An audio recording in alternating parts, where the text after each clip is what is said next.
شروع اللہ کا نام لے کر جو بڑا مہربان نہایت رحم والا ہے۔ ہر طرح کی تعریف اللہ ہی کے لیے ہے جس نے آسمانوں اور زمین کو پیدا کیا اور اندھیرے اور روشنی بنائی۔ پھر بھی کافر دوسری ہستیوں کو اپنے پروردگار کے برابر ٹھہراتے ہیں۔ وہی تو ہے جس نے تم کو مٹی سے پیدا کیا، پھر مرنے کا ایک وقت مقرر کر دیا اور ایک مدت اس کے ہاں اور مقرر ہے۔ پھر بھی تمہیں کافروں اس بارے میں شک کرتے ہو، اور آسمان اور زمین میں وہی اللہ تو ہے۔ وہ تمہاری پوشیدہ اور ظاہر سب باتیں جانتا ہے، اور تم جو کام کرتے ہو وہ سب سے واقف ہے۔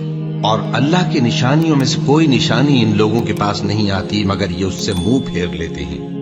جب ان کے پاس حق آیا تو اس کو بھی انہوں نے جھٹلا دیا، سو ان کو ان چیزوں کا جن سے یہ ہنسی کرتے ہیں ان قریب انجام معلوم ہو جائے گا۔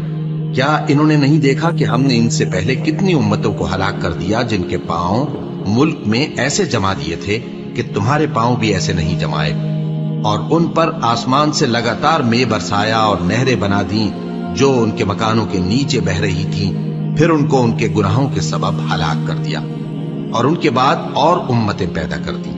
اور اے پیغمبر، اگر ہم تم پر کاغذ میں لکھی ہوئی کوئی تحریر نازل کرتے اور یہ اسے اپنے ہاتھوں سے ٹٹول بھی لیتے تو جو کافر ہیں وہ یہی کہہ دیتے کہ یہ تو صاف صاف جادو ہے، اور کہتے ہیں کہ ان پیغمبر پر فرشتہ کیوں نازل نہ ہوا جو ان کی تصدیق کرتا، اور اگر ہم فرشتہ نازل کرتے تو کام ہی فیصل ہو جاتا، پھر انہیں مہلت بھی نہ دی جاتی۔